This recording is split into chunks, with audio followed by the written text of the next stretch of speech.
स्वागत है प्यारे बच्चों आपका JCERT के DG स्कूल में। आज हम आपकी पाठ्यपुस्तक रोचक गणित में गुणनखंड पर बात करेंगे। पिछले दिन हमने आपको गुणज और साझा गुणज पर बात की थी। आज हम गुणनखंड के बारे में जानेंगे। तो आइए पाठ्यपुस्तक की ओर चलते हैं और गुणनखंड को समझते हैं। गुणनखंड, जिसे अंग्रेजी में फैक्टर कहा जाता है। गुणनखंड क्या है, इसको अगर हम शब्दों में देखें तो गुणन के खंड, यानी कि आपको अगर कोई संख्या दी हुई है तो उसका इस तरह से खंड करेंगे, हम दो भाग करेंगे कि वो गुना में वही संख्या प्राप्त हो जाए। मान लीजिए आपके सामने एक उदाहरण है 12 का। तो अगर ये संख्या 12 है तो इसका गुणनखंड क्या क्या हो सकता है। तो अगर मान लीजिए हम 1 को 12 से गुना करते हैं तब भी हमको 12 आएगा। 12 एकम 12। तो 1 जो है वो 12 का फैक्टर है और 12 भी है, ये दोनों आपस में गुना होकर 12। अगर हम 3 को 4 से गुना करते हैं तो हमको 12 आता है। अगर हम 2 को 6 से गुना करते हैं तो हमको 12 प्राप्त होता है। तो ये जो संख्याएं आपको मिली हैं 1, 2, 3, 4, 6, 12, तो गुणनखंड का मतलब ये हुआ कि वो सारी संख्याएं 12 से पूरा पूरा भाग भी होते हैं। जैसे 2 छक्के 12, 3 चौके 12, 4 तिया 12, 6 दूनी 12। तो ऐसी संख्याओं को हम गुणनखंड कहेंगे। उस संख्या का अगर आपको कोई संख्या दी हुई है और आपको कहा जाए कि उसका गुणनखंड निकालिए तो आप इस तरह से निकालेंगे। अभी मान लीजिए एक दूसरा एग्जाम्पल आपके सामने हम रखते हैं। मान लीजिए आपके सामने संख्या 18 है। तो अब इस संख्या का जो हमको गुणनखंड निकालना होगा तो हम कैसे लिखेंगे। तो इसको आप इस तरह से अलग अलग जो हमने आपको समझाया है, आप इसको सीधे तरह से भी ऐसे समझ सकते हैं कि ये 18 है।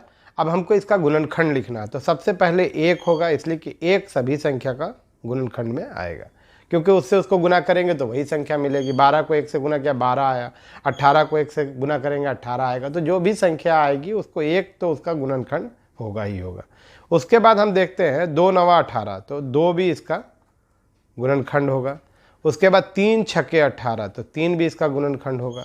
उसके बाद 3 के बाद 4 नहीं होगा, 5 6 होगा इसका, 6 तिया 18।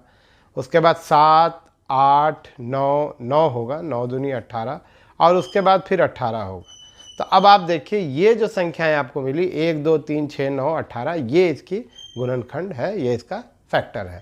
तो हम यही बात समझे कि जो जो संख्याएं उस संख्याओं को पूरा पूरा विभाजित कर देती हैं वो उस संख्या की गुणनखंड हो सकती हैं, वो उस संख्या की गुणनखंड होती हैं। जैसे यहाँ 12 को ये सभी संख्याएं पूरा पूरा विभाजित कर देंगी तो ये 12 की गुणनखंड संख्याएं थी और ये 18 के गुणनखंड है। तो इस तरह हमने आपको बताया कि गुणनखंड क्या होता है। आइए अब प्रश्नों को हम लोग हल करते हैं। आपके सामने दिया हुआ है, दिए गए गुना के चार्ट को भरिए और समझिए। अब आप इस चार्ट को जब भरिएगा तो भरने से पहले आपको अवलोकन करना होगा, देखना होगा कि ये किस तरह से भरा हुआ है। तो आप पाएंगे कि पहले खाने में आप देखिए यहाँ 1 है और यहाँ 12 में 12 लिखा गया, यानी 1 को 12 से गुना करेंगे तो 12 आएगा। फिर हम जब आगे बढ़े तो हम देखते हैं 2 यहाँ है और यहाँ 6 के खाने में 12 लिखा हुआ, यानी 2 से 6 को गुना किया तो 12 आया। फिर उसके बाद हमने देखा कि 3 को 4 से गुना किया तो 12 आया, 4 को 3 से गुना किया तो 12 आया, 6 को 2 से गुना किया तो 12 आया और 1 को 12 से गुना किया तो 12 आया। यानी ये जो आपके चार्ट में दिखाया गया है ये गुणनखंड को दिखाया गया है।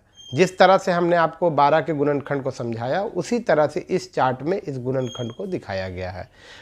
अब ये चार्ट जो आपके सामने है इसमें आपको 10 के लिए देखिए कैसे होगा। सबसे पहले यहाँ 1 है और 10 यहाँ है, तो हम यहाँ 10 लिखेंगे। पहला ये भराएगा, ठीक है, 1 से ये 10।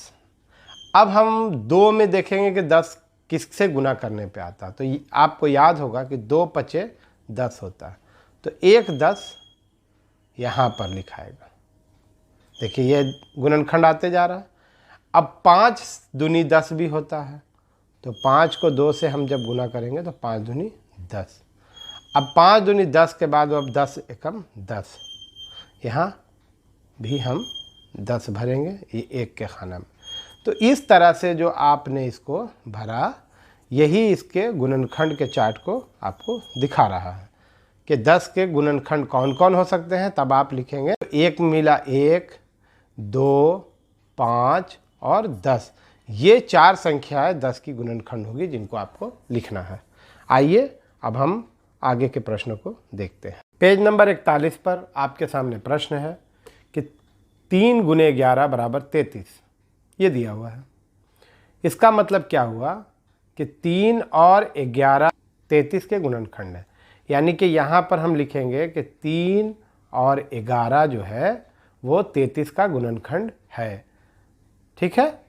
उसके बाद 5 गुने 9 बराबर 45 है, तो इसका मतलब हुआ कि 5 और 9 जो है, 5 और 9 संख्या 45 के गुणनखंड है। जो दो संख्याएं आपस में गुना होकर के गुणनफल देती हैं, वो दोनों संख्या जो आपस में गुना हो रही हैं वो उस गुणनफल की गुणनखंड होती है। जैसे ये 33 गुणनफल है यहाँ पर 3 और 11 का, तो 33 जो गुणनफल है इसका जो गुणनखंड है वो 3 गुने 11 है।